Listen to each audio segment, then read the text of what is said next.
What took you so long?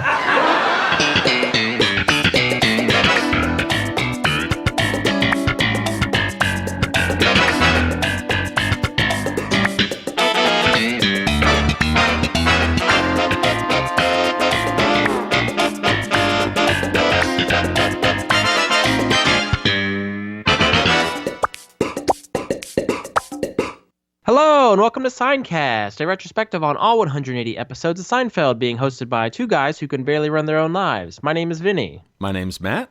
Welcome back. Heyo. You were gone. I was gone. Now I'm back. Now you've returned. I have for our Season 7 recap. Had a great trip. For those of you that didn't know, I took a trip to LA with my wife. La La Land.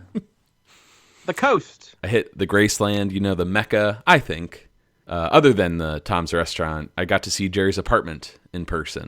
Yes, those pictures were amazing. Which is pretty cool. Yeah, man. The exterior is the exact same since the show aired. The Shelley, the same awning, same brick exterior. The one Did you try and jump and touch the awning? I could touch it. It was pretty low. I'm about like 6'3" almost, so like I could touch it easily. But okay. The major difference to me was the trees. They were so much bigger. Yeah, a lot of foliage that was kind of obstructing the view from your pictures. Yeah, you can't see like Jerry's window really. Mm-hmm. In fact, I think you can tell in my photo the window is missing. The window is missing, and it's replaced with like a wooden board or something. But it was just cool to see in person, and there's no building to the right of it. It's just sort of an empty lot. I think there's some kind of backyard. I saw some trees. I think one of the weirdest parts was seeing the view from the lobby, and it's like looking across the street. You mean? Yeah, it's like an ordinary neighborhood, but there's a Taco Bell. Like, I don't know. Like as you're exiting the building, like at 2:00. Okay. Which is kind of weird. Well, when you got that hankering for something south of the border, you just go across the street. And it kind of ties in with Kenny Rogers, I guess. Mess you up. It will. Inside, for sure. You sent me the pictures of the building, and you in front, and then I noticed there were bars on the windows, and I responded to you, I don't remember bars on these windows. Different reference, but still, I think, applicable. And, I didn't know how to respond because I wanted to get the quote just right, but that was Back to the Future, Part 2. Yes. And what does the dad say when Marty sneaks into the house? He's like, I think the first thing is free, sucker. Yeah, that's what I was going to say. Yeah, that would have been perfect. Or, you damn right you in the wrong house. But anyway, fantastic pictures. Glad you're able to see it. Yeah, it was a great trip overall, and not too many Seinfeld experiences outside of seeing Jerry's apartment. But my wife and I got to check out some stand up, which was great. That kind of ties in with Seinfeld, right? Yeah, it does. You could have went to the Casa Del Mar, which they filmed all the behind the scenes stuff for the DVDs, and they actually go there in a Curb episode. So win-win. Stupid. Next time. Yeah, next time. But yeah, it was a great trip. Maybe you take me with you next time. Oh, there's the pause. We've never traveled that far before. But we always keep it local. Mm-hmm. Actually, this might be a good time to mention as well. We're going to be going to Seinfeld night. This is the 4th Seinfeld night at the Brooklyn Cyclones, Coney Island, MCU Park. We've mentioned it, in the past. The date is different this year. It's not like around July 4th. It's in August, actually, August 5th. I guess we could include a link in our show notes if anyone wants to buy tickets. The guest of honor this year is one Phil Morris. Come on. How can you not want to go now? Jackie Childs in the flesh? Yeah, you get a Jackie Childs bobblehead. I think that's if you buy the special package. Is that bobblehead confirmed? It is confirmed. Okay. I'm not swearing. I'm there. But I don't know what the other bobblehead is going to be. Usually they give out 2. But yeah, it should be a great time. It's probably Susie. The assistant? No. Oh, to call Dr. Bison, yeah. Yes. Tell them it's for me. Maybe they'll have a Dr. Bison too. I'll include a link in our show notes if anyone wants to buy tickets. I guess I didn't really have the info in front of me to plug the event, but if you're listening to Seincast, I'm sure you're familiar with Seinfeld Night with the Brooklyn Cyclones. All right, Vinny, let's get started. We're here to discuss season 7. This is our recap. Mm-hmm. Incredible to think that almost 3 years ago we started this podcast, and we're pretty much at like the the last quarter here of episodes.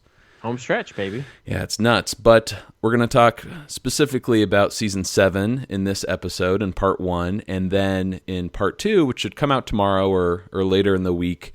We've got a lot of your emails and voicemails to discuss about season 7 and just, Seinfeld in general. But Vinny, overall thoughts on season 7? How do you feel about this season? Second question, how does it measure up to the previous seasons? All right. Overall, loved it. Loved season 7.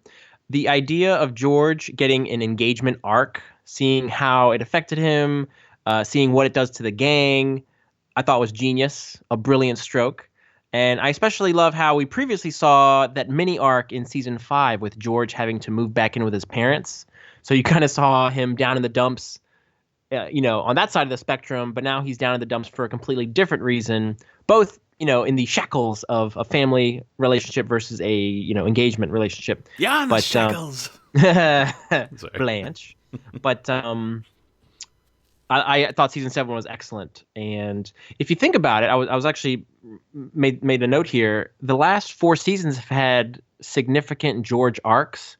Season 4, George and Jerry wrote a pilot for NBC. Season 5, George moved back in with his parents. Season 6, George got his job with the Yankees. And now season 7, George gets engaged. So I feel like you can't, and this is where, the storyline carries over from episode to episode. You can't really say that for any of the other 4 characters going, looking at the past 4 seasons, that they've had some sort of arc weave through the entire season. Yeah, no? Absolutely. I never really picked up on that. We mentioned how 4 and 7 have these, clear arcs, but 5 and 6 do have, I don't know, some George arcs, I have a point. And you asked me how I would rank the previous 6 seasons. Now, I think everybody knows I'm a sucker for that first third of the Seinfeld trilogy, 1, 2, 3. But in terms of number 1 with a bullet, season 1. No. In terms of overall quality, the quantity of solid episodes, and just which ones I if I have to see, pick a disc or pick a season, I would go 4, 5, 6, 7, 3, 2, 1. Interesting. So I'm pretty simple in that regard. Very cool. Well, I feel the same way you do about season 7. I think it's a fine season. Love the George arc. We should also mention this is Larry David's final season, so I don't know. It kind of holds a special place for me, considering this could have been the last season. It's definitely a the end of an era when you look at the series as a whole. Without Larry David and the following 2 seasons, my ranking is very similar to yours, but I'm going to switch season 7 and 6. So I'm going 4, 5, 7, 6, 3, 2, 1. Okay, so we're pretty close. Yeah. I guess we kind of see eye to eye for the most part, because our top 20 episodes, usually go hand in hand, and usually each week when we rank an episode, we're 1 or 2 spots off. Mm-hmm. Occasionally we'll disagree, but yeah, that's what I expected to hear from you. It's going to be interesting to see where 8 and 9 fall. That's going to be a crapshoot, because that's we're getting zany now, and I don't care for those episodes as much as the older ones, so we'll see. I know though, when we start going through each episode, I'll be like, I love this. It's great. Number 10, number 5. Yeah. Oh boy, I'm sure most of our listeners would see eye to eye with our ranking, but if you have anything completely different, please let us know. We'd love to hear from you. Vinny, let's talk about our top 5 favorite episodes from season 7. Now, I'm going to jump ahead of you real quick. You can see my 5 episodes in my top 20 already. It's spoilers, Matt. It's kind of spoiled already. But you only have 3 season 7 episodes in your top 20. So very curious to hear what your number 4 and 5 are. Let's start with number 5, and we'll make our way to our number 1 episode. What is your number 5? My number 5 is going to be the Maestro. Okay, Maestro. I absolutely adore this episode. Maestro made a great compliment to Elaine. This whole call me Maestro, not Bob Cobb. Right. And then the whole renting of the man, what's wrong with me? The whole buying a house in Tuscany and that just peeving Jerry so much to the point that he seeks out Poppy's cousin, Mr. Ciccio. Hi, Ciccio. I'm a Ciccio. But yeah, I thought the Maestro was a solid episode, so that would be my 5th favorite episode from season 7. Great pick. We should also mention Jackie Childs, his first episode. Ah, yes. Who can forget? Yeah. I did.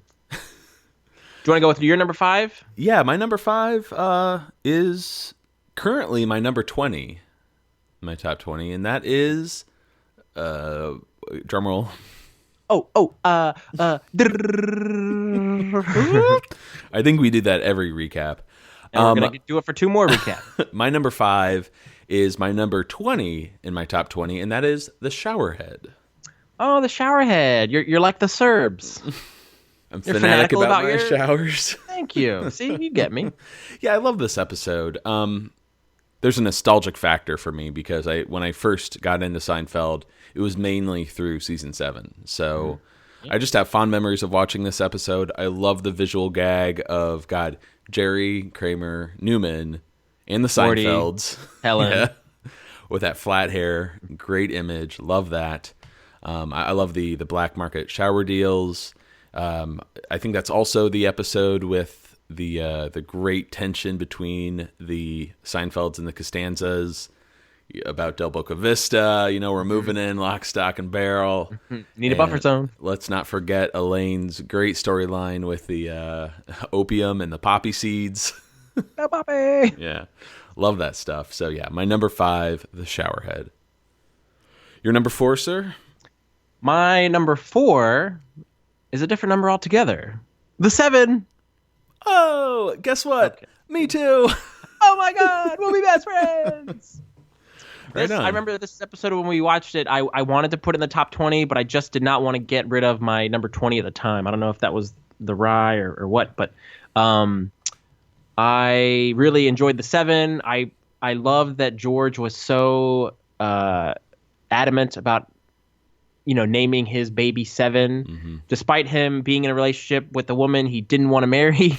He loved that name so much and wanted to name his kid. So something I found very endearing about that. But this whole, bringing up these other names, Soda and 9's no good, 13, just trying desperately to get them to pick a different name other than 7 so that he could have it with Susan. I really enjoyed that episode. Yeah, great episode. One of the best George arcs, I would say, from the entire series.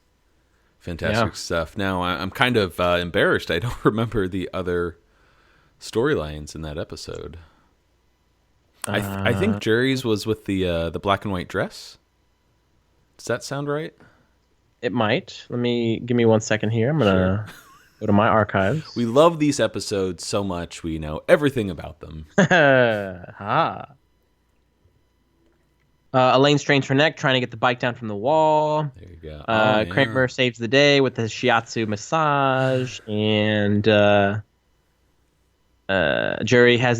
Kramer works out the arrangement with Jerry to keep track of what's in Jerry's kitchen. Jerry's girlfriend always wears the same dress. Yeah, so some good stuff, especially with Newman. We will cut the bike down the middle. Yes, good stuff there. Yeah, so yeah, I like the 7, but I think we brought this up in our ratings and reviews. The George storyline just elevates the episode altogether. You got that straight. It's so good. He knows the widow mantle. The widow mantle. She's so whittle. Widow mantle.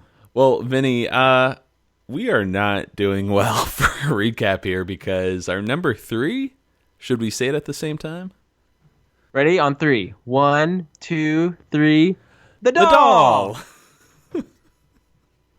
One of my favorite props from the entire series. That Estelle Costanza doll is just incredible. George hearing voices of the doll, his mother in tiny form speaking to him. Why don't you buy a new shirt? And it's funny, despite Sally Weaver being in that episode, and I find that character kind of irritating, it's still a wonderful, wonderful episode. Here's the doll. And I think what sells it the most is you get the whole billiard room storyline. Of course. So you have the Return of the Maestro.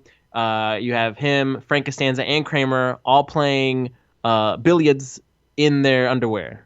So how can that not make it into a top 5 of season 7? Yeah, it's a well-rounded episode. All 4 characters, really pull their weight. Each have like an interesting storyline. Really enjoy the thing with Elaine, like the 3 tenors. The other guy, Mr. Cassie. Too much sauce. But yeah, there's some great stuff in that episode. I think next to the doll arc, I prefer the place to be stuff. I mean, the visuals of that alone. I think we mentioned at the time we could watch 22 minutes of Jerry Stiller and Michael Richards just improvising. Knocking balls around, yeah. Great stuff. Back to you, Vinny. Your number 2. I was thinking we should just pick the same episode. We'll get out of here a lot quicker. Like a 15-minute recap. My number 2 episode is going to be The Rye. The Rye. I feel like this episode is just, each storyline through and through is so solid. But the vision of Jerry stealing a marble rye from an elderly woman, calling her an old bag, that alone makes it worthy of a top 5 episode. Oh, yeah. I mean, next to, the Soup Nazi, probably the most iconic visual. Yeah. I would say it's always in season. the montages. Throwing that, either stealing the rye bread or throwing the rye bread up in the air. And then you have the wonderful, wonderful scene between the Rosses and the Costanzas. These potential in-laws meeting for the first time, and it, in true Firestorm fashion, it blows up in everybody's face. You're talking about the you got the hen, the chicken, and the rooster. The chicken goes with the rooster. So who's having sex with the hen? The rooster has sex with all of them. Yeah, great episode. And we should also mention Rusty the horse eating either too much beefarino or the beefarino not agreeing with him. Who knows how the inner workings of the equine will... What is it? Oh, damn. Hold on. You were good. Who knows how it's the intestinal workings of the equine? Something to that effect. Yeah, I'm still help very me impressed. I'm impressed. Oh, don't look at me, man. Something like that. Yeah, I don't know. You guys have seen the episode. Excellent pick. My number 2, twist. I'm not going with the rye. I'm going with my second Peter Millman script in my top 5, The Sponge. Oh, Louis Rukeyser. Yes. I love The Sponge. I love a good, solid Elaine arc. We don't get many of them on the show, where she carries the episode, not only the title, but has a memorable arc to go with it, like the stall. Love The Sponge. Love her... free swinging attitude. That montage of her going from all the pharmacies trying to figure out, and then when she finally gets a case, she's like, I'll take 2. You're set with 2. Give me the whole case. I'll be on my way. And you got that great old-timey music during the montage. Peter Mellman appears as a pharmacist, and he kills it. And you got Kramer doing the AIDS walk, not wanting to wear the ribbon. Another great storyline as well, yes. Get an the AIDS appearance walk of Cedric and Bob. Yeah, is that their first? No, they were in the Soup Nazi, but it got a little violent this time. They beat Kramer up. Street Tots. Great moments too with Elaine talking to Billy. Kind of working out the terms of, are you sponge worthy? Is this going to happen? All right, I'll waste a sponge on you. Jerry scratches out the 32 on his jeans, lying to Lena. He got her number off the AIDS walk list. He had just come from buying a speedboat. And some great banter, back and forth at that dinner date with Jerry, Lena, George, and Susan. The oceans. Mick Jagger. Yeah, the oceans are getting really sudsy. And probably one of the best parts of that episode is Kramer kicking some serious butt at the poker game, staying up all night. Yeah, just a lot of great moments in that episode. So, Damn, why did I put that in my top 5? oh, well, there you go. All right, stop the show. But no surprise, Vinny, our number one, I think we placed it pretty high in our top 20. You want to take the honors? Our number 1 is the hot tub. Yes, hot tub. Jean-Paul. Yeah, man, fan favorite, Jean-Paul. Did we ever clarify whether it's just Jean-Paul or Jean-Paul? We didn't clarify, but I'm going to my grave saying his name is Jean-Paul. Oh, get out of here. So, the Trinidad Tobago marathon runner steals the show. I think from our perspective, kind of steals the season as single shots go. Yep, that's Jeremiah Burkett. Mm-hmm. Does a great job. But what else do you like from that episode other than the runner? The son of a bitch over here. I love the George storyline. He meets the reps from Houston, the Astros. Mm-hmm. It's one of the things I always quote with my dad. This son of a bitch is over here. You know, this bastard over here. 30,000 feet above your head, you bastard. Yeah. Love that storyline. What else do we have? Separate knob. Kramer installs the hot tub. Of course, yeah. And it the heat pump broke. His mental alarm. What's Jerry's storyline in that one? He's just obsessed with helping out Jean-Paul. And okay. Oh, that's right. And he continues, digging at Elaine because these mishaps keep happening where she missets the timer. Right. And, he missed a flight to Cleveland. It's so fun to do the Jean-Paul's voice. Aside from all of the great Jean-Paul lines, I think Jerry really does an incredible job that episode of from the hotel room. I think I offended the wake up guy to just how much he cares about Jean-Paul waking up. I just love that commitment from him. And for me, the highlight of the episode is when he wakes up realizing it's 8:47. Mm-hmm. It's just, Jean-Paul. Yeah. Jerry, both character and real life person, seems to have always been fascinated with the Olympics. It appears in his stand-up. He does a big bit on the Olympics, and then this character here is fascinated with, what was it? Snooze button, mm-hmm. AM PM. So great episode from start to finish. Hence why it's number 1. And can you remind me what the George storyline is in that episode? I'm really having trouble. Oh, I already discussed it. He has the reps from that's right. Houston. I'm really hurting. This son of a bitch is not paying attention. Well, Vinny, do you want to guess what the top 3 episodes from our listeners were?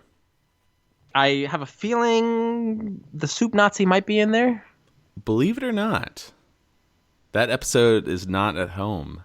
Really? Not at home? It might be number 4, number 5. Oh, sorry. Well done. You got me. It might be number 4, number 5, but I only counted the top 3. 2 of the episodes we've discussed are in the top 3. Well, it's got to be the hot tub. I would say hot tub and rye. Yes. Okay. There you go. Thank you. But do you know what the third favorite episode was from our listeners? It starts with I'm just throw it out here just because I got two shots. The Cadillac? No. No? Okay. This is scintillating podcasting right here. Think of someone who used to work for Mayor Dinkins.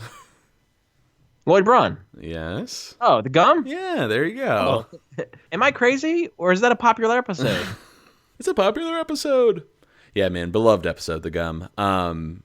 I kind of pooled together all of the listener comments and voicemails where they talked about their favorite episode, and yeah, those were the top 3, the rye, the gum, and the hot tub. Good choices. Yeah, but let's move into an interesting category here, which is our bottom 5 favorite episodes. Hate this part. It's either our least favorite episodes, maybe episodes we hate, episodes we think are bad, whatever we want to call them. These are just the episodes that I'm forcing Vinny to... Forcing is the key word here. Right. But I want to hear your reasons why you put them in your bottom 5. That might be the interesting discussion here. Vinny, what's your maybe we could just run through your bottom 5 altogether. Again, okay. Well, I have. Well, do you want to do bottom 3? Would that be no? better? We can do 5. So I ended up getting 3, and then I just threw 2 in there just to complete the 5. I kind of did the same thing. So my one of my fifth least favorite was the shower head. Oh, which is one of your favorites. How dare you? See why you make me do this? We're cutting this from season 8 recap. I don't really have a good reason as to why I put this in my bottom 5, but it just if I had to just cut out 5 episodes from the season, I went with the shower head. And it's funny because I think we lauded it a couple minutes ago. Mm-hmm. But give me one of yours. Well, my number 5 is the Wink. With you don't like the Wink? I don't know. It's again. We've Hulk been through move, this, baby. My number 4 and 5 are just episodes I kind of, reached for. I have personal feelings about my bottom 3. I can say I don't like them that much, but. Yeah, the Wink, it was kind of one I just was like, take it or leave it. Not super memorable. The best part of that episode was Paul O'Neill hitting the 2 home runs and Kramer, wrestling a kid over a card behind glass. But, okay. What about your number 4? My number 4, sorry, listeners, I put in the gum. Oh, man. You're just pissing off everyone. If I could see the list beforehand, I could modify what I'm saying here. But I think as much as I love, is it not Matt Murdock, that's Daredevil. What's Lloyd Braun's? Lloyd Braun? Matt McCoy? Matt McCoy. Murdock. I feel like the transition to the first Lloyd Braun actor to the new one always throws me just a little bit. Really? So it's a little bit off-putting when I watch that episode. It is a little weird because they are vastly different, but in a sense, what a huge improvement. I love new. I love Lloyd Braun 2.0. Mm-hmm. But I just had to pick one, and I had to throw it in there. So I don't really have a good reason as to why. Yikes! Wow. My number 4 is the postponement. And I think I mentioned this during our discussion of those first 3 episodes. This was always my least favorite of those, those 3 Larry David scripts. It's a fine episode. Just for some reason, I find it kind of boring when you look at the start of season 7. Kind of like we're spinning our wheels until we get to the good stuff with Jackie and the Maestro. And that one also feels like you got the engagement, and that's such a big episode. A lot of storyline being put out there. The postponement feels like just they're adding to it. They're completing the Elaine dog storyline. Mm-hmm. So it almost could have been a 2-parter or a 1-hour episode, right? Right. It kind of feels like tacked on in a sense. But that's okay. Yeah. But let's move into our bottom 3 here. Do you feel now we're getting to the nitty-gritty? Do you feel passionate about any of these episodes? A little. My number 3 will be the Friars Club. Ah, very good. I'm going to jump ahead here. That's my number 2. Okay. Which I could honestly move to my number 3. So okay, all right. Join me, won't you? I always confuse this with the Diplomats Club, just because they're 2 different clubs. I remember we did enjoy discussing the Flying Sandos brothers, but that Jerry going to this theater to watch these guys do magic and tricks, I don't know. I don't see him really doing that. It reminds me, in a sense, stay with me here, of The Old Man, where, I just didn't buy a lot of the storylines in that episode. Yeah. Character and behavior seemed weird. Yeah. As much as I enjoy Rob Schneider, I think he did well that week, but just the whole character of Bob. Excuse me, what's that? Come again? Want to meet Mr. P? See you later.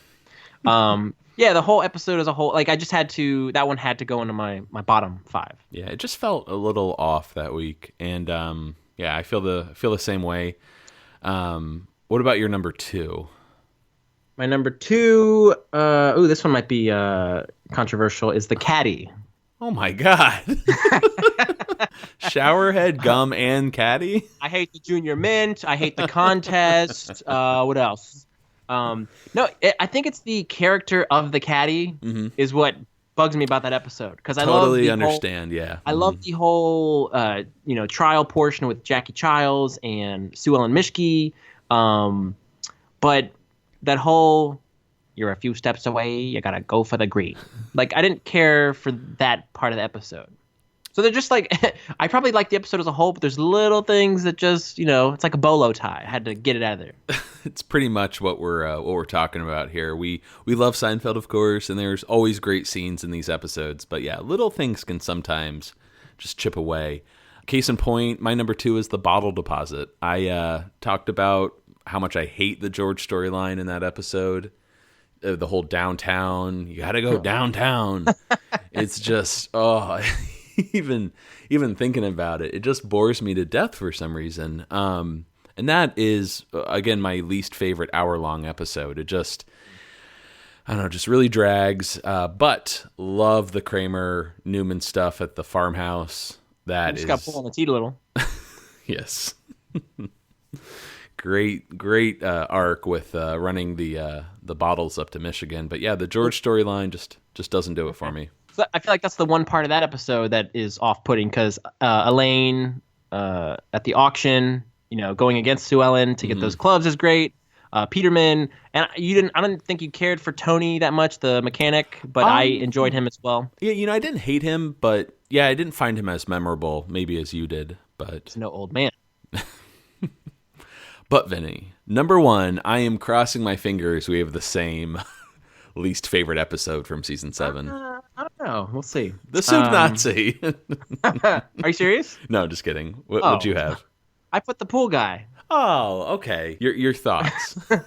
Ramon, the character. It was really interesting to discuss and learn about how they cast this one actor.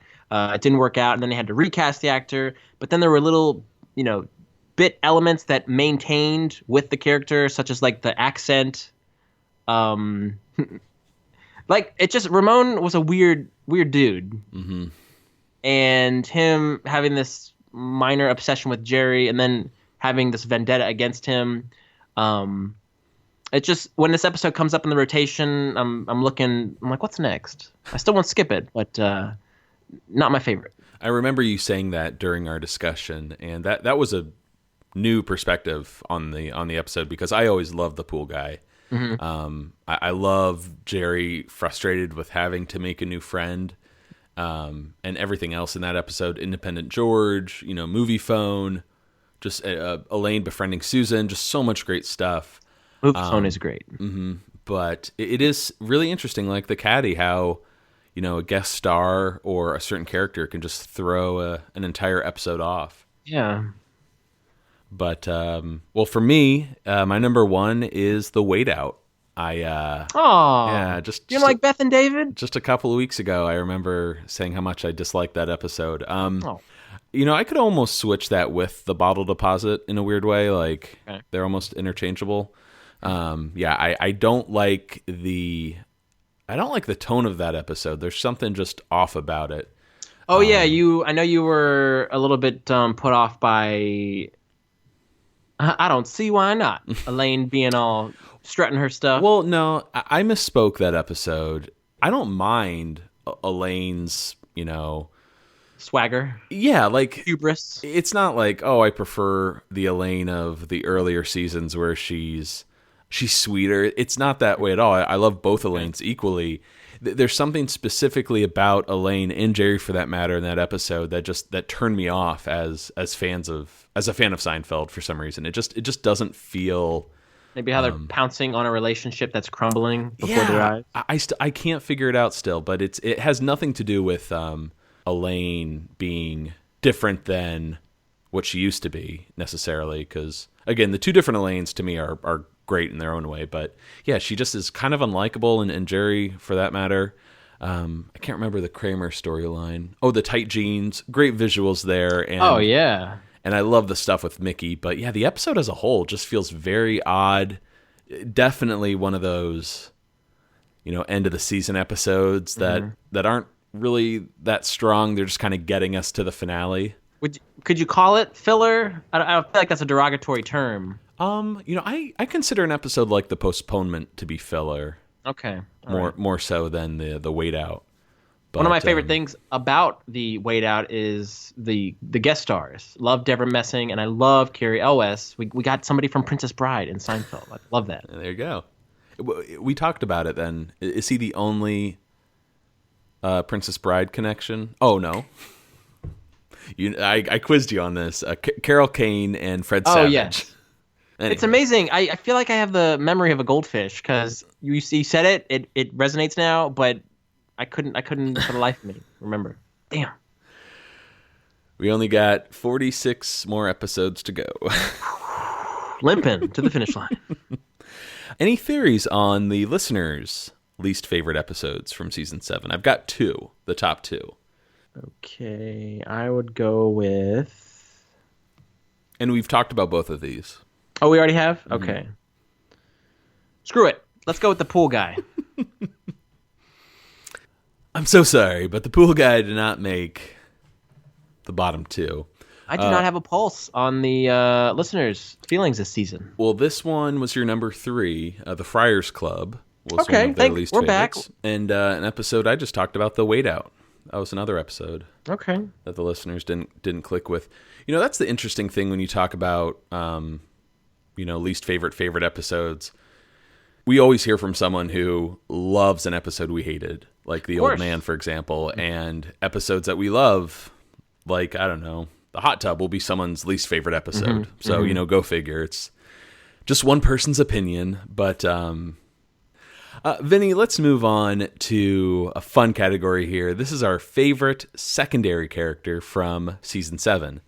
We can list up to 3. And they don't necessarily have to be introduced in season 7. They can just be, secondary characters that had some incredible scenes in season 7 that we've already met.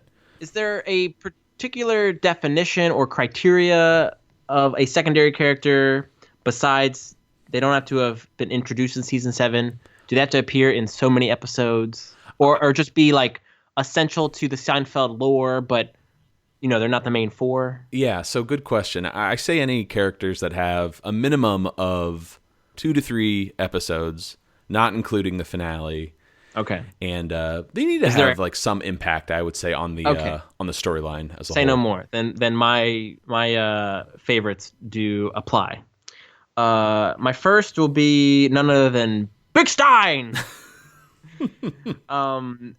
I cannot tell you guys, and you can't see because we don't do a video podcast, but a smile always comes to my face whenever I see the backside of Lee Bear or I hear the voice of Larry David. Yes. I absolutely adore this character and everything about him, and I just think Larry David's portrayal of George Steinbrenner is so brilliant that anytime he's on screen, I'm happy. So, and we got a lot of it last season, and this is the kind of the wrap up of the Steinbrenner character. We'll see a little bit of him next year, right? Yeah, a little bit. He had a great run though in season 7. Just some great scenes. In fact, we'll be talking about those later on in the show. Are you doing like a countdown to your number 1, or just? I only have 2. 2. Got it. All right. We'll bounce back and forth then.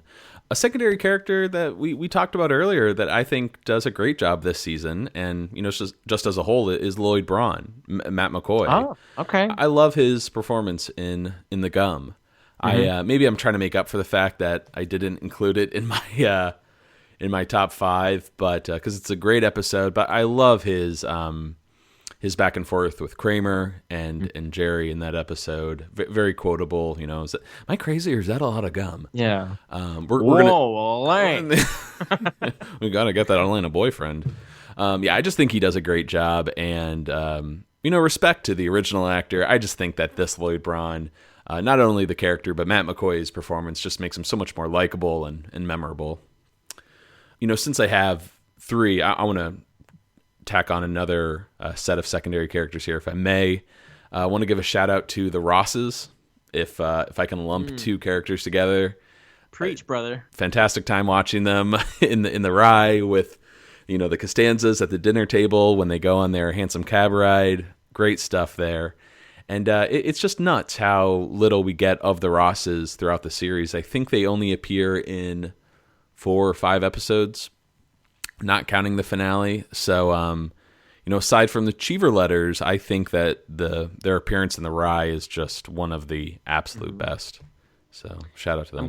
I'm glad you brought up the Rosses, because I'm going to go to the other side of the table from the Rye and talk about the Costanzas. Frank and Estelle. I'm not sure how many episodes they appear in season 7, but there are 2 that really jump out. You got the wonderful scene that you just talked about in the Rye, the in-laws meeting. Estelle, I like the old one fresh. You got Estelle playing a miniature version of herself in the doll. And 2 other scenes that jump out are Frank Costanza leaving the voicemail on Jerry's machine. Hey, Jerry, it's Frank Costanza. George is dead. Call me back. And then you have Estelle when she's learning of the engagement. Congratulations. So I was really happy with the Costanzas in season 7. Not as memorable, but in that phone call when Frank's like, "Can I talk to him?" and they struggle over the phone. Yeah. And you hear her like, and he's wrestling with her with one hand. He's like, give me that phone. Excellent pick, man. So we're kind of cheating here, with the couples, but they're of course they come as a pair. Yeah. Right. Exactly. I was about to put down in my notes when I was doing my recap. I was a little bit disappointed that there weren't as many Costanza appearances in season 7. But what else could you have done with them? Mm-hmm. I thought of maybe doing a episode, or at least a little bit, where like Estelle was helping Susan plan certain aspects of the wedding, right? And they would get in a fight, or she would yell at George. But I think we got a nice amount of Costanza, but I'd always relish more. Yeah, it really was a missed opportunity of sorts, not to have the wedding go, or at least Susan's death be postponed until maybe closer to the wedding. Like, I don't know, get a little more interaction with the bridal party. Yeah. But again, that's not really, well, with the exception of season 4, the finale, it's not really Seinfeld's bag to bring all these characters together at the end. But it would have been cool to see like Sally Weaver and Hallie, all these friends of Susan, kind of together. But I have one other secondary character to bring up, and it would be a big mistake not to mention him here, but love me some Jackie Chiles. Yes. His first appearance in The Maestro. He returns in The Caddy, and then he comes back again in which episode was it? When does he? When does Kramer? Get thrown in the river. Yeah, it's that cameo at the end where he's like, Cosmo Kramer, I want nothing to do with it. Yeah, Jackie Chiles just does an incredible job, and love Phil Morris. Can't wait to meet him later this summer. Yeah, I think ultimately one of the best secondary characters from the show.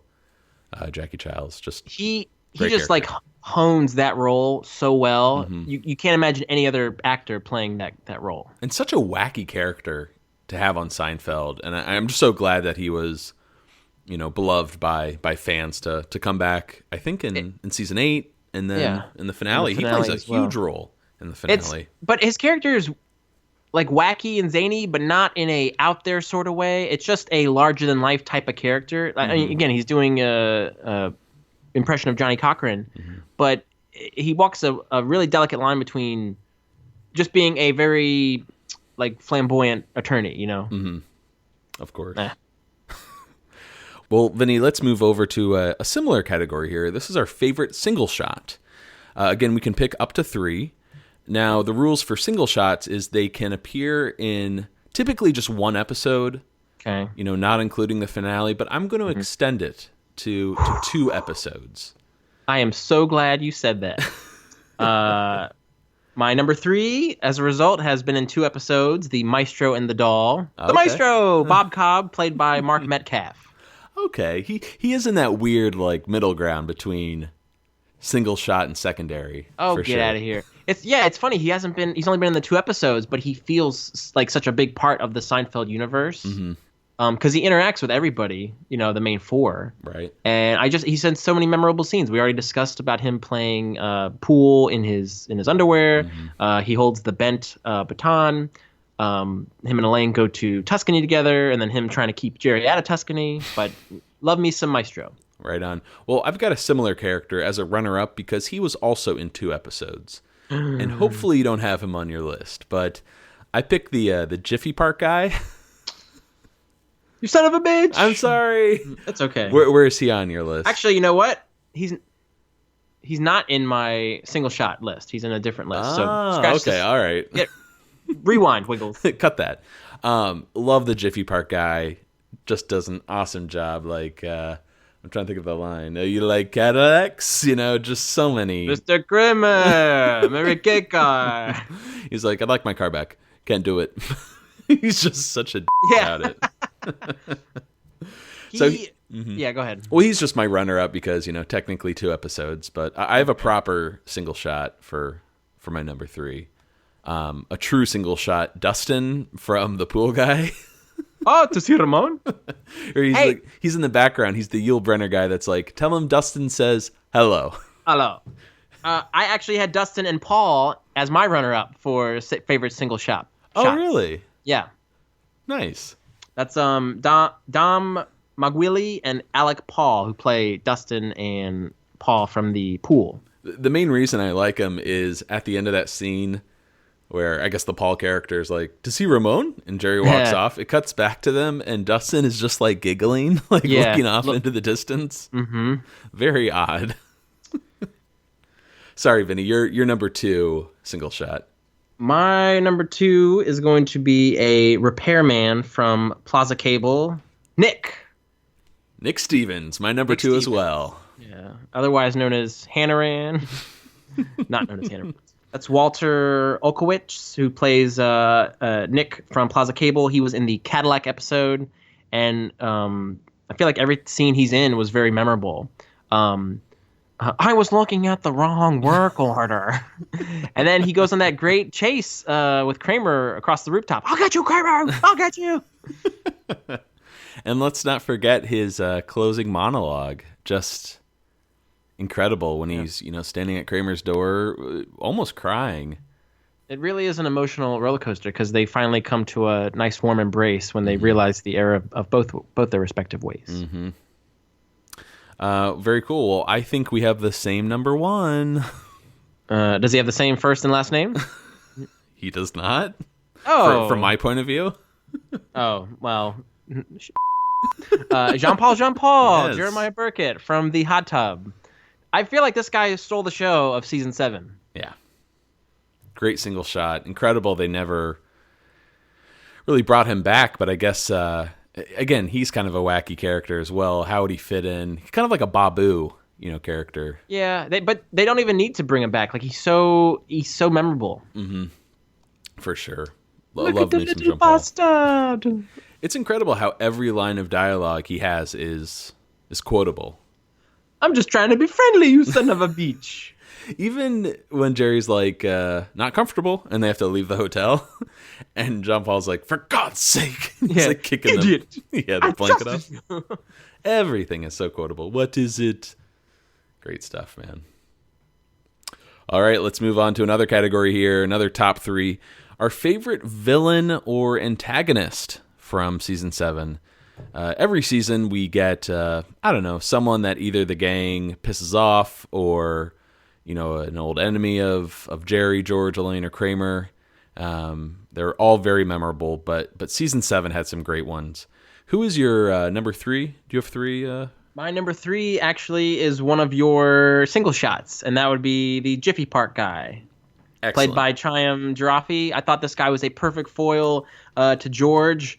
And then we'll actually see him in a later episode be a foil to Kramer, who is unable to dump off some stumps at Jiffy Dump. But this guy always seems oblivious to what's going on at Jiffy Park, and yet he has zero sympathy for the person with the problem, this being George, you know, finding a condom in his car. We ask that you please bear with us. That's what I'd like to know about it. We kind of theorized that he might be Mr. Jiffy. Yeah, his name's Joe Jiffy. He works at Jiffy. He owns Jiffy Park. All right. Oh, no good? No, it's good. Give me your number 3. My number 3, I don't know if this is fair, but she's definitely a foil for Jerry in 2 episodes, and that is Mabel Choate.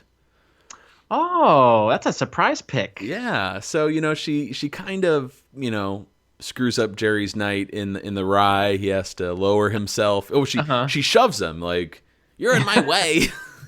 Unhand me. I feel like she loses the battle in the rye, but then she's gonna win the war in the Cadillac. Not only does she put the kibosh on Jerry, she puts the kibosh on Jerry's father too. And I would say she wins 2 wars. She comes back in the finale and, well, that's true. Helps the prosecution send the group to jail. But yeah, this season, not only in the rye, making Jerry lower himself to petty theft, but yeah, ratting him out to the Florida condo board and screwing up the whole. I mean, making the Seinfelds relocate. It's insane the impact she has. Yeah. To the That's Seinfelds. funny you saw her as a villain, because I saw her more as a victim, but now that you mention it, she really is a villain. She's a sweet old villain. Antagonist, I guess we should say. Okay. What about your number 2? My number 2 is a classic pick. I would hope most people would have this gentleman in their list, but I went with the Soup Nazi, Larry Thomas. Excellent pick. My number 1. Oh, okay. This guy is the epitome of villain. I feel like he just wants to take over the world with his soups. But the only person he seems to warm up to and want to confide in is Cosmo Kramer. Go figure. Yeah, I mean, if there was is it the Legion of Doom? If there's like this meeting, this round table of all of the Seinfeld villains, I feel like the Soup Nazi, if he's not at the head of the table, he's close to the head. But... well, Vinny, let's just talk about your number 1, because it might be my number 2. Who do you got? Does she flout society's conventions? She does flout. Oh, we have the buxom O. Henry candy bar heiress, Sue Ellen Mishke, played by Brenda Strong. Finally, we have an adversary worthy of going up against Elaine Bennis, I think. She is Elaine's Lex Luthor. Mm-hmm. So, again, that the round table of villains, Sue Ellen Mishke definitely has a seat. In fact, in a bra. I would love to see or envision Sue Ellen at the head of the table. Newman's got to be there, right? Because he hates them all. Yeah. Oh, what am I saying? Newman really should be at the head of the table. Yeah. But you got Newman, Sue Ellen Mishke, Soup Nazi, Duncan Meyer. This might be a better discussion when we get to the end of the series, since we have so many more villains to get through. Okay. But let's move on to some other topics here, which include clips. So if you're sick and tired of us talking, we've got a few breaks here where we'll play some clips from the show. Let's talk about our favorite George Steinbrenner scene from season 7, Vinny. I believe he made 6 appearances this season. Okay. I only have 1. Okay, so why don't you go first? My favorite Steinbrenner scene comes from the calzone. And this is when he is so irritable, he's hangry, that he, just like that, fires somebody over the phone. That's right. You want me to say it again? I'll say it again. I haven't had a pimple since I was 18, and I don't care if you believe me or not. And how's this? You're fired. Okay, you're not. I'm just a little hungry. I'm sorry. It's Costanza. Where's my calzone? It's 1:15. He's late. Wait a second. I gotta call you back. Oh, that smell. I know that smell. It's in the building. Costanza is in the building, and he's not in his office. He's got the calzone. Costanza! I got to him! I'm telling you, Costanza! There's nothing better than a bit erratic Steinbrenner. That's true. Okay, give me yours. Mine is from a different episode, The Bottle Deposit. There is just a great Steinbrenner run when George, he thinks he's in the clear, somehow the project got done, and it turns out it was Wilhelm who did it, right? Mm-hmm. And there's something very wrong with the report. Like, whoever did it has some serious mental issues. Yes, George, come in. You know what I'm talking about. Yeah, so George enters Steinbrenner's office, and Steinbrenner's a little nervous, a little concerned about his employee. Love this magnifying glass. I feel like a scientist. Oh, yeah. You wanted to see me, sir? Come in, George. Come in. Wilhelm gave me this project you worked on. Yes, sir. Let me ask you something, George. You having any personal problems at home? Girl trouble, love trouble of any kind? No, sir. What about drugs? You doing some of that crack cocaine? You on the pipe? No, sir. Are you seeing a psychiatrist? Because I got a flash for you, young man. You're non-compos mentis. You got some bats in the belfry.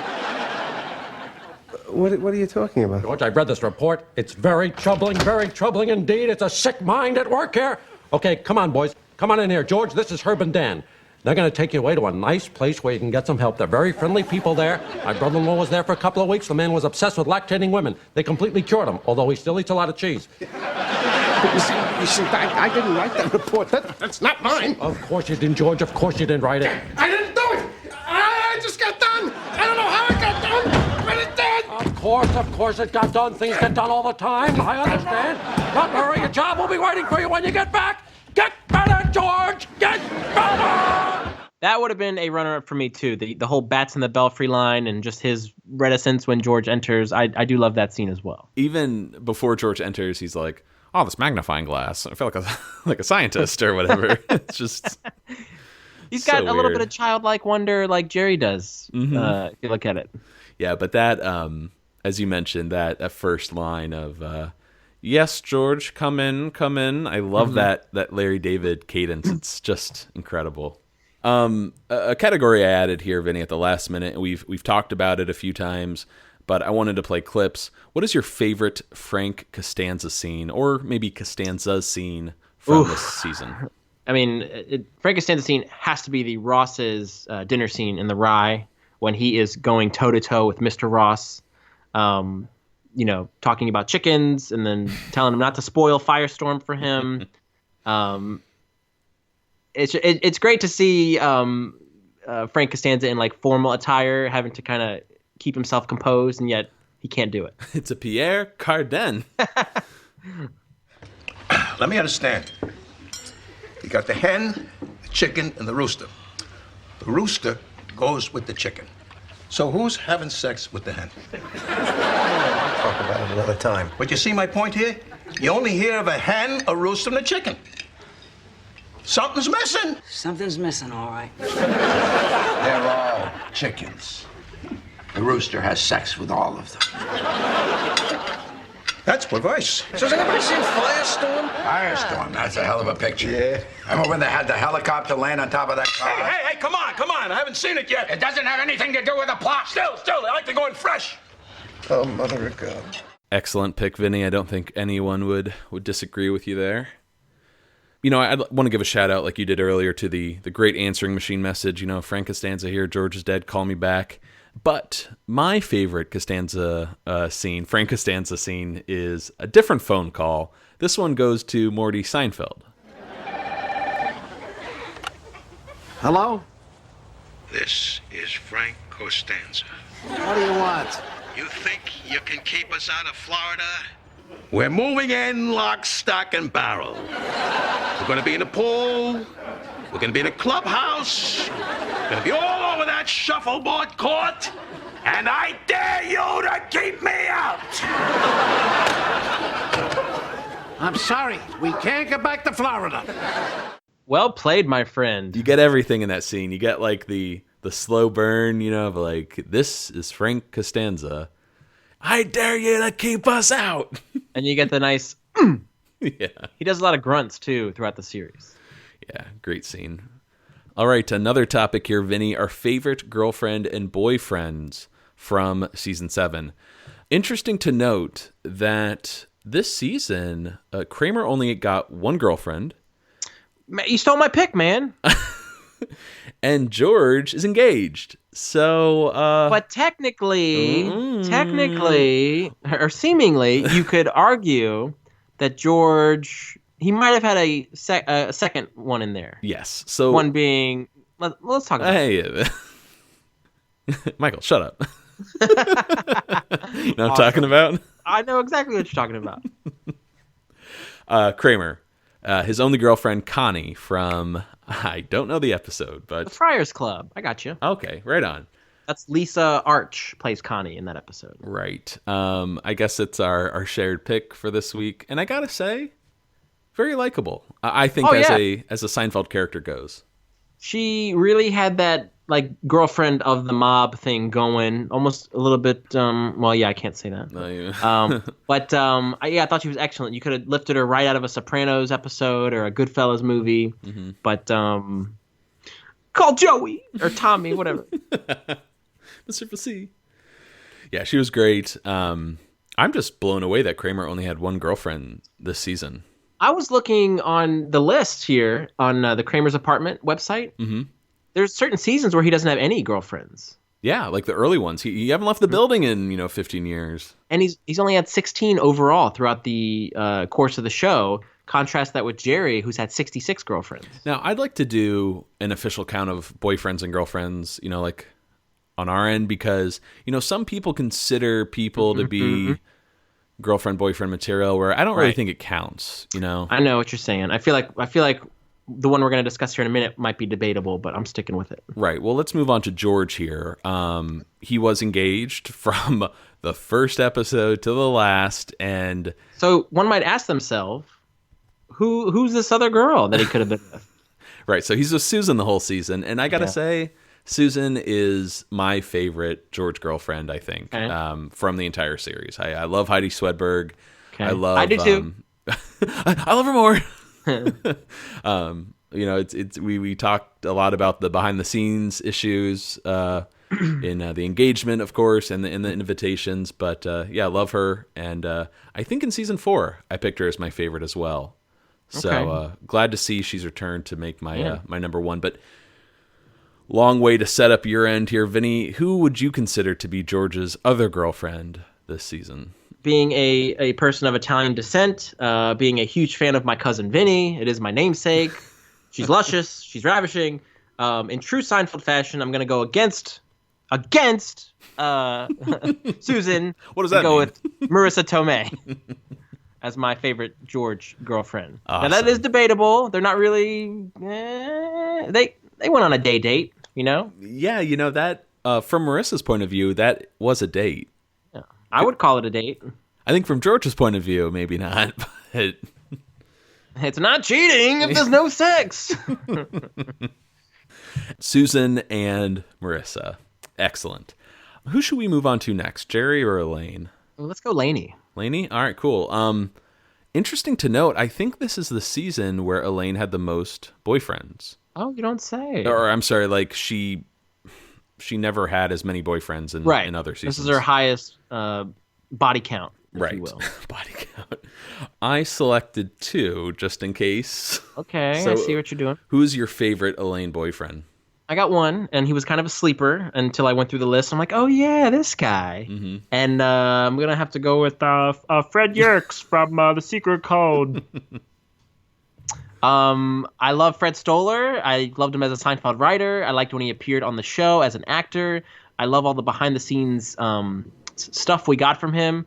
But I just love that Elaine was attracted to this guy solely because he could not remember anything about her and how sick that was. Mm-hmm. Excellent. And Freddie, what are you doing? Don't you know? It's like, one day you'll meet her. Yeah. Tic-tac-toe. The X's went diagonal from the thing.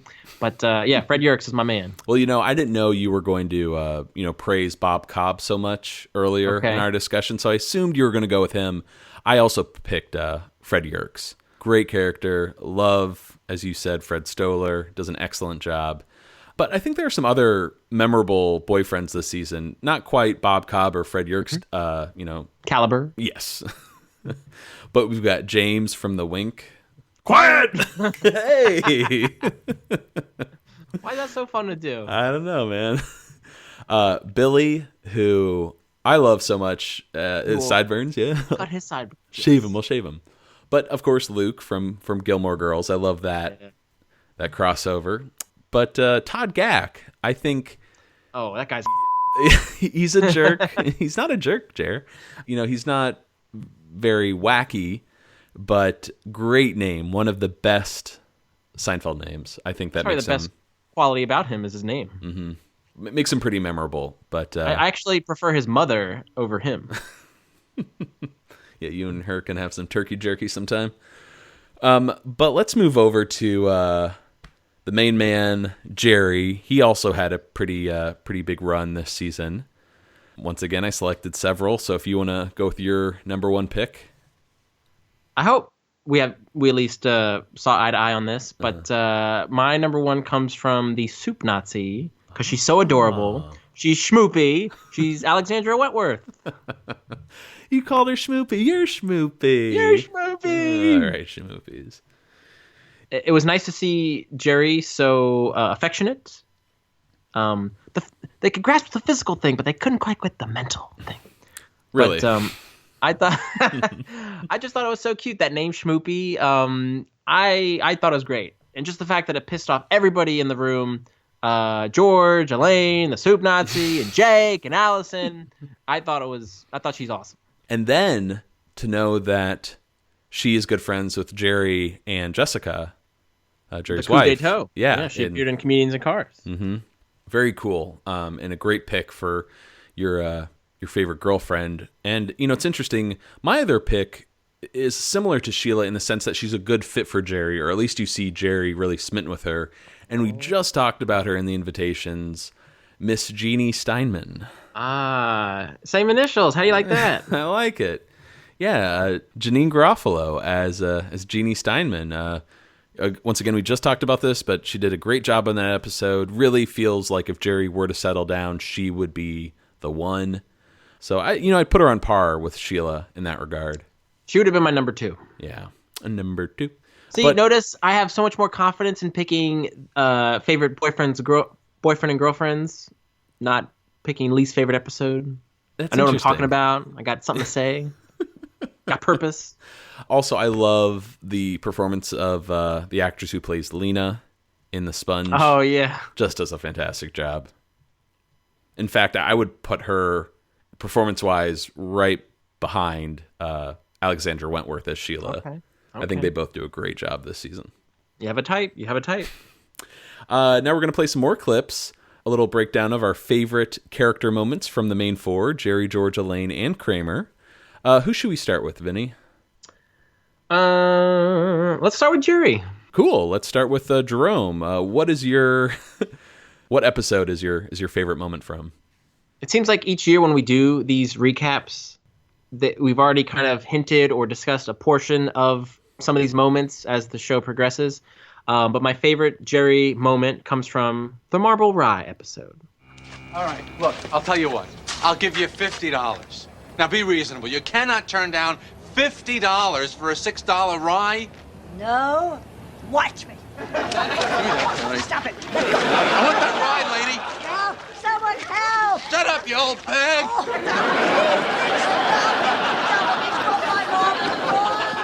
A classic for a reason. Yes, great moment. Yours? Mine comes... I did write the rye, but I have a backup. And I'm actually glad you picked the rye because I love this moment from the gum so much. There are some other characters involved, but I just love Jerry in this scene. Hey, Jerry, look who's here. Ah, Lloyd. Hey, Jerry. Got some more of that gum. Oh, the gum. Yeah, let's all enjoy a chew, huh? All right. Oh, boy. Yeah. Now, see, this is what the holidays are all about. 3 buddies sitting around chewing gum, huh? Yeah. So, Lloyd, he thinks he can get more of this. Well, Lloyd's a very industrious fellow. I'm sure he can accomplish anything he sets his mind to. Actually, the importer's right in Chinatown. I'll introduce you to him. You can get it whenever you want. It's not necessary. Hey, Jerry, Lloyd wants to do you a favor. I know that, Kramer. Well, if you don't want to. No, sure, he wants to, and it's very kind of you. Yeah, Jerry, he appreciates it. Don't you, Jerry? Yes, I do, Kramer. I wasn't sure what you were going to do there, but because, that's primarily a visual of Jerry with those fisheye glasses. Yeah. But you've always loved... Actually, I'm sorry. This isn't the Coke bottle ones. These are the... I know. the half Jeffrey glasses. Harwood's, yes. Mm-hmm. You have always loved that moment when he is reading the paper and pulls the glasses off to greet Lloyd. And a recurring joke on the show, whenever Jerry is trying to, do something for Kramer, like play a certain character, I'm thinking of, the, maybe this isn't my coat. Or, or with Milos, hey, what are you doing? Like he gets fed up with these people. He's trying to help. Yeah. I love those moments. Like, I know that, Kramer. All right, let's move over to our favorite, what do you say, George moment? Georgie boy. Cool. What's your favorite George moment from? My George moment comes from The Seven. Okay, breathe, honey, breathe. You know, you're really being very selfish. It would be nice if you would think of someone other than yourself every now and then. I'm having a baby! George, you're not getting 7. Now get out of here! Please, I have so little! I'm sorry, sir. Family only. I'm family! I'm having sex with the cousin! So this short, stocky, slow-witted, bald man is badgering a woman who's going into labor just so he can get the name for his unborn baby, if the wedding even takes place. I love that visual of, we're being very selfish. I'm having sex with a cousin. I'm going with another great, Jason George performance here. Mine is from your favorite episode, Vinny, the pool guy. You have no idea of the magnitude of this thing.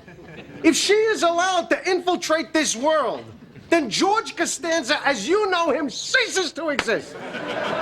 You see, right now, I have relationship George, but there is also independent George. That's the George you know, the George you grew up with. Movie George, coffee shop George, liar George, bawdy George. I love that, George. Me too. And he's dying, Jerry. If relationship George walks through this door, he will kill independent George. A George divided against itself cannot stand. You're killing independent George. You know that, don't you? George, I don't even want to get... You know what word Susan used last night? Huh? Vault! So? She got that from you.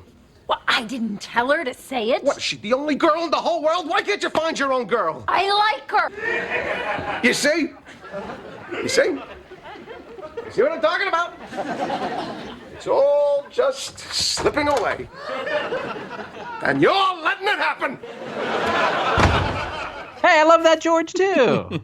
Me too, Vinny. When I was, pulling these clips, I was really excited to get to a line that I know you like, but it was in an earlier moment when they talk about Worlds Collide, where George goes, "What? Yeah." Yes. So I'm yes, sorry. Yes. Sorry that wasn't in the clip. The Worlds Collide is a great discussion, but man, that rant about independent George is just, I think, one of the classic monologues for the George character. Profound. Mm-hmm. What about your favorite Elaine moment? My Elaine moment will come from The Sponge. Can I help you? Yeah, do you have any Today sponges? I know they're off the market, but Actually, we have a case left. A case? A case of sponges? I mean, a case. Huh. How many come in a case? 60. 60? Well, I'll take 3. 3. Yeah, well, make it 10. 10.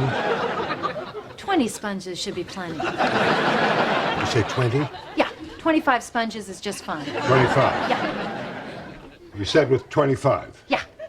Just give me the whole case, I'll be on my way. The way Elaine becomes aghast at learning that there is a case of 60 sponges available, and then the way she kind of gently tiptoes to, 2 to 4 to 6 to 60 to get out of this pharmacist so as to not appear desperate. Love that. Comic genius, man. She is just, Julia, that is just so good in that scene. And there's a pharmacist in the scene, so how could I not? Okay. Who also, another antagonist, he kind of screws them over in the finale. That's true. I think they're all sick. Well,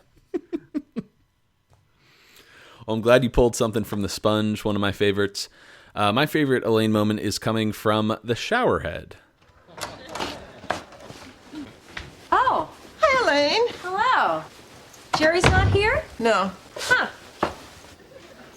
Oh, my God. What? A poppy seed. It must have been in the chicken. Oh, I'm dead. I'm going to the doctor's in a half an hour. Why? It's a long story. Just a second. I have to go to the bathroom. What are you going to do in there? What am I going to do in the bathroom? You got to do me a favor. Elaine, I really have... Hold on a second, Mrs. Seinfeld. I need your sample. You want my urine? I need a clean urine sample from a woman. I don't know. Oh, please, Mrs. Seinfeld, please. Well, what am I going to do it in? Well, one of those glasses. Jerry's glasses? Oh, yeah, he won't mind. Come on, you're his mom. I could, should I use a coffee cup? Yeah, coffee cup's fine. Or maybe I could use a juice glass. Yes, fine. A juice glass is perfect. This one is kind of scratched. It doesn't matter. Oh, well, all right. A milk glass. A milk glass, a juice glass, any glass. Just pick a glass. Jerry really doesn't wash these very well. Mrs. Seinfeld, choose a glass. Pick a glass, Mrs. Seinfeld. There's some good stuff, man, this season. Yeah, absolutely. I love that. And again, kind of cheating because it's not just Elaine. It's Liz Sheridan as Helen. She does a great job. Jerry doesn't really wash these. But just how the scene builds up and it gets so stressful at the end. Pick a glass, Mrs. Seinfeld. Great stuff. All right. The K-Man. Favorite Kramer moment. What do you got? A little aside here. Speaking of the K-Man, more the K-Dog. But I was able to live out one of my dreams yesterday. I had to go out, and I had to put the K-Man in his crate, and I played him some Seinfeld to watch as he slumbered. So a dog that I was able to name Kramer, dream of mine, I was able to play Seinfeld for him, so that anytime he heard his name, he would say, "Huh?" So I don't know. It was a treat for me yesterday. What did you play exactly? I started season 6 for him. Okay. Because I wanted him to have, a couple hours worth of material with some good Kramer stuff. So, but I thought you would have the episode with Smuckers on repeat. No way. That's coming up anyway. But I was kind of torn between some Kramer scenes because there were some that were purely visual. Thinking like Leapin' Larry's, him on the back of the old hook and ladder. Great scene. And then you got him in the East River in a sack. But then it hit me from the pool guy. Hello, and welcome to Movie Phone. If you know the name of the movie you'd like to see, press 1. Come on. Using your touch-tone keypad, please enter the first 3 letters of the movie title now. You've selected Agent Zero. If that's correct, press 1. What? You've selected Brown-Eyed Girl. If this is correct, press 1. Why don't you just tell me the name of the movie you selected? Channel? To find the theater nearest you, please enter your 5-digit zip code now.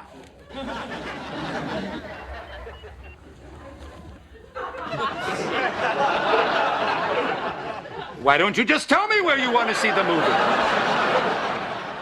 Yeah, the movie phone arc is stellar. So once again, the pool guy, again, you said not a favorite episode of yours, but we'll have to edit that out in post.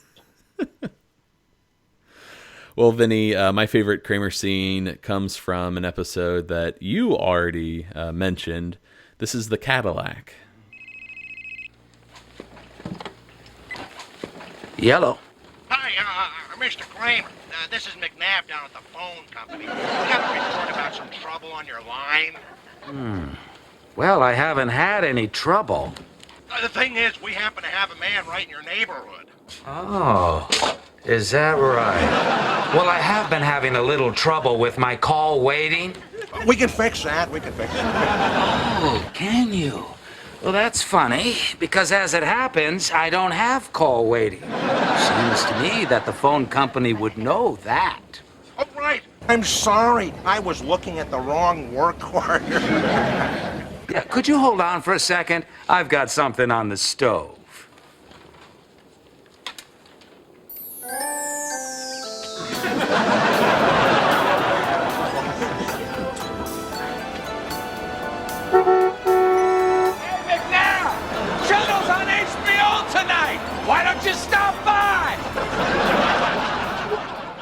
Good pick. Love it.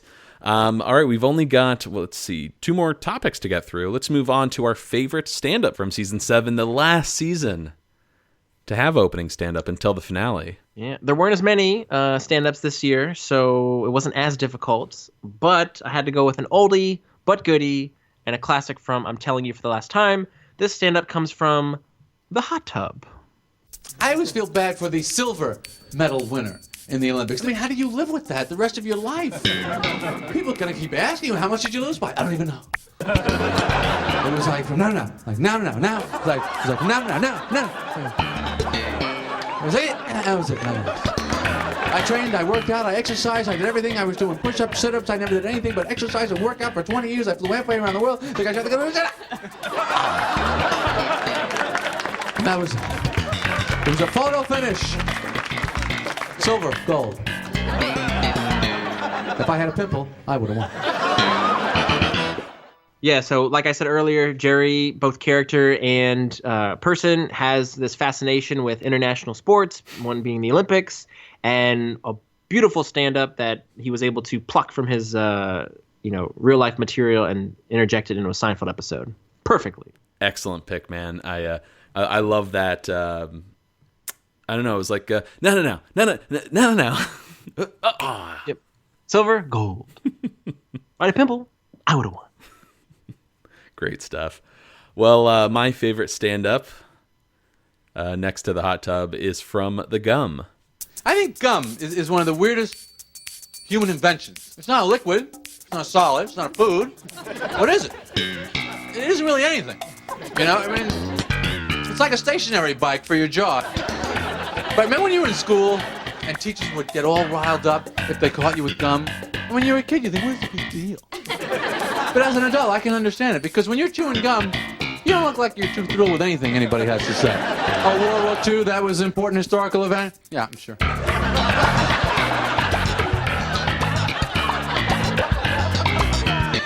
They landed a man on the moon in 1969? Yeah, right.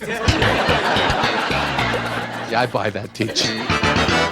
That is a great pick as well. I love that last line. Yeah, I buy that, Teach. Mm-hmm. Yeah. Can gum, I think we discussed it, can that be considered a prop? He wore the funny hat with the straps. Yes, absolutely. And he incorporated gum into his stand-up. It's like, the extra button. Yes, there you go. Man, he's a total hack. I do have a runner-up, though, I just want to mention. Me too. I don't have a clip, but this is from the pool guy. I'd like to know when tic-tac-toe became the pound sign. Click. You're not going to do that to me. Click. And another thing. Click. Man, for an episode I really despise, it's really getting back into the favorites. Good stuff. Oh boy, we've finally come to our last topic in our discussion here, part 1. You hear that? I'm rubbing my hands together because it's my favorite. Yes, we're going to talk about our favorite bloopers from season 7, and we've got clips to go with them. We're supposed to pick up to 3. And I did. So, how do you want to do this one? It's not really a countdown. I'm sure we have some overlapping bloopers here. I'll do third favorite, second favorite, first favorite. Okay, cool. Why don't you give us your third favorite? So, remember how earlier you were gonna do the George line? Yeah. just a tiny little word, just a little throat clear, something so minute, but it just tickles you. This blooper comes with George accosting Ruthie Cohen in her car. You're not so tough when you're not on your horse, are you, Ruthie? That's right, just sit there. Sorry, I couldn't get the window down. Hello! It's you! Listen, lady, I am not giving up that. I can't believe I can't get this driving home. Listen, lady, I'm not knowing my line.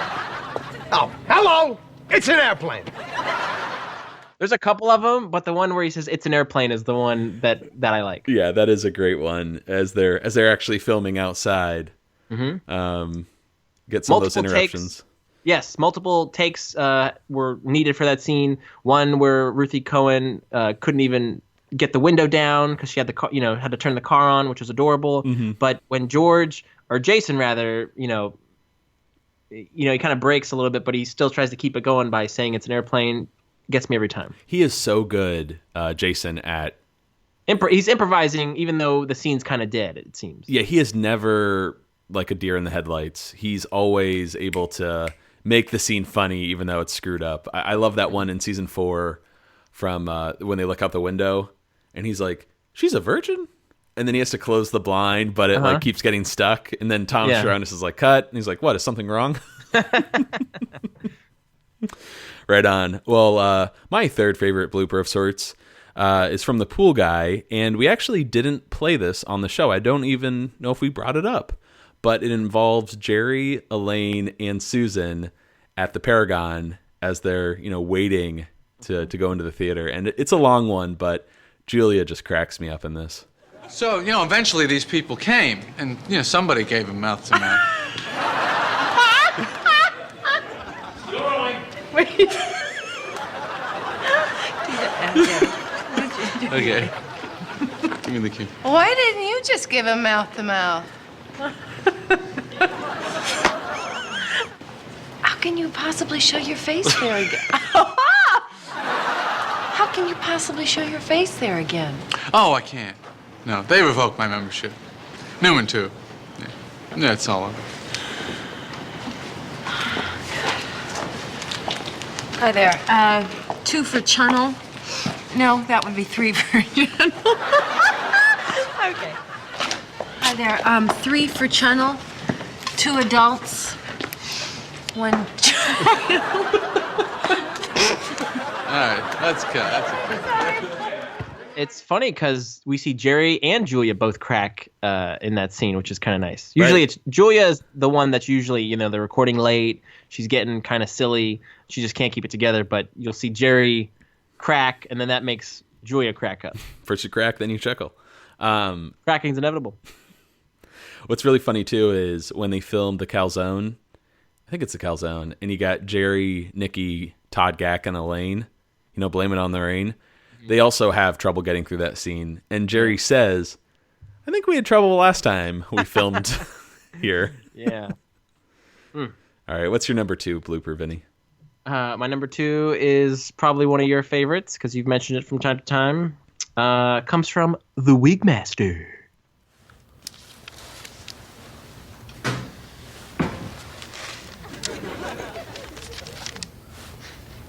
Yeah.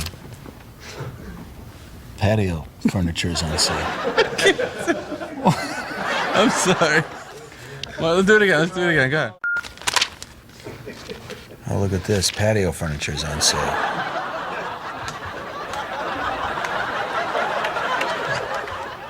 You like wood? Rusty.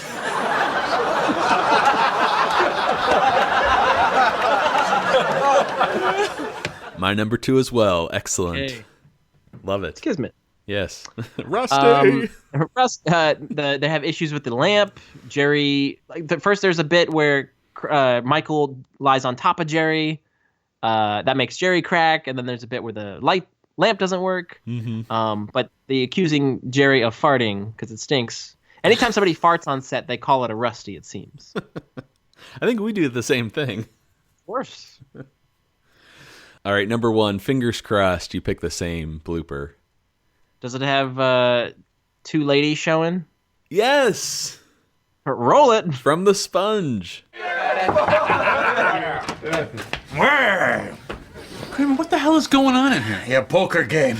And I'm kicking some serious butt! Are you out of your mind?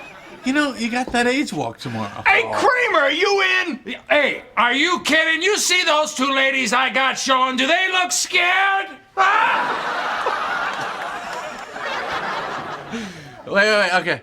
Hey, Kramer, are you in? Well, are you kidding? You see those ladies I got showing? You think they're scared? You're never gonna make it. It's like 10 miles. Oh, come on. What are you saying? Huh?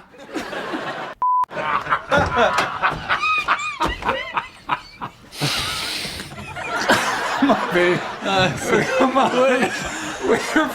I'm sorry. You're really having a good time there.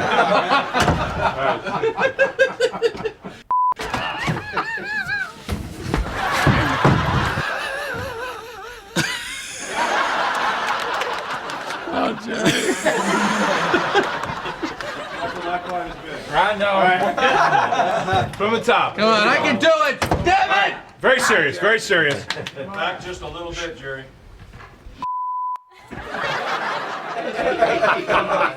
Kramer, what the hell is going on? Jerry, come on, man. I'm gonna run out. I remember seeing this in the clip show, The Chronicle, right before the finale, and it's when I really got like my first look at behind the scenes of Seinfeld, and I'm like, wow, these guys really had a good time making this show. And that right there is what makes watching it so enjoyable, because you see the chemistry, you see the respect everybody has for each other, and just genuine love. I'll say love that they have for each other as people. It's great. I thought the scene I was going to pick would have been an Julia scene where she broke, but it has to be this one between Michael and Jerry. Absolutely, man. Love that blooper so much. So funny. Could watch it all day. But speaking of all day, I feel like we've been here all day.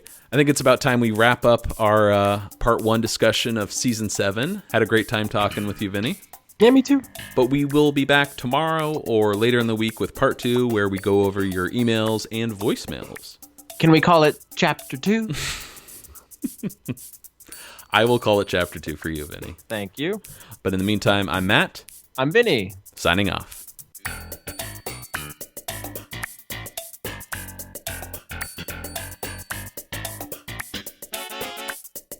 Seincast is not endorsed by Castle Rock Entertainment, Sony Pictures, or NBC. It is intended for entertainment and information purposes only. Seinfeld, the Seinfeld logo, and all names, pictures, and audio of Seinfeld characters are registered trademarks and/or copyrights of their respective trademark and copyright holders.